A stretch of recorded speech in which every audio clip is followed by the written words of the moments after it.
Your company's intellectual property is a very important asset, and registering your trademarks will build your company's value. This video provides an overview of trademarks and answers to the most commonly asked questions related to trademarks. So let's get started.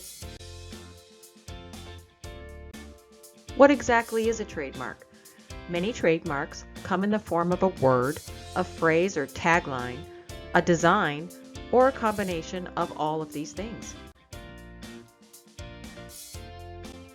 Trademarks are related to actual goods, where service marks are in relation to services provided. For purposes of this discussion, the term trademark will include service marks. Before we go further, note that trademarks differ from copyrights and patents. Copyrights are on the creative side of intellectual property, and patents are related to inventions like you see here.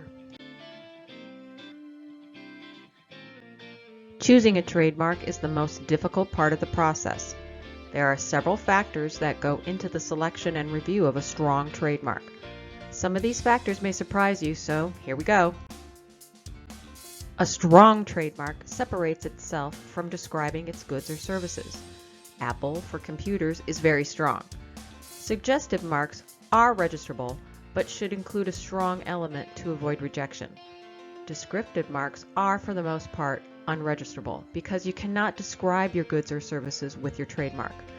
Generic marks are those that are used in day-to-day language that ultimately become unregistrable.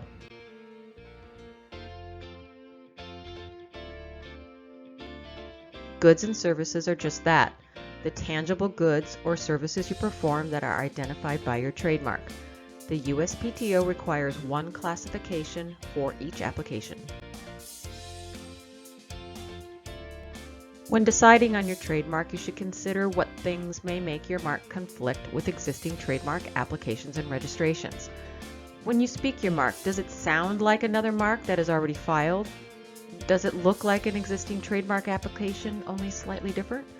These types of things may make your mark unregistrable. In addition, when filing for a trademark that is in a foreign language, the English translation may be in conflict with an existing trademark application at the USPTO. Other examples of the likelihood of confusion include the goods you list in your application, the services you provide, or a combination. Some goods and services classes are related to each other, which may increase the likelihood of confusion. And here are just a few more instances where a likelihood of confusion may exist. The likelihood of confusion list is long, which is why it is crucial to perform a comprehensive search before you decide on your trademark. There are reputable services available to purchase a search. At the very least, utilize the tools the USPTO provides for searching.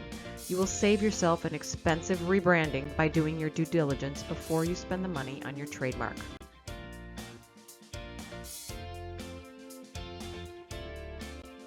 Your trademark applications are filed in two main types of filing basis: in use, where you are already using your mark in commerce, and intent to use, where you have a bona fide intent to use the mark at some point in the future. Some trademark designations you see are the TM, which is used before registration to put the world on notice that you are claiming rights to your trademark. The use of SM is for your services designation and is used just like the TM. Circle R can only be used when your trademark has been registered with the USPTO. How long does it take to attain trademark registration? Well, let's go over the steps in the process. Once your trademark application is formally filed with the USPTO, it takes about 3 months to be assigned to an examiner for review. In normal times, it takes about a week for the examiner to determine if your application is approved for the next step.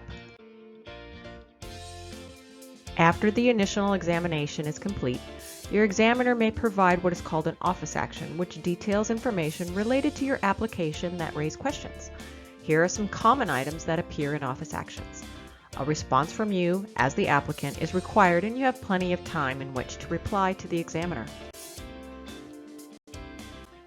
Once your application is accepted, it takes about 2 months to publish.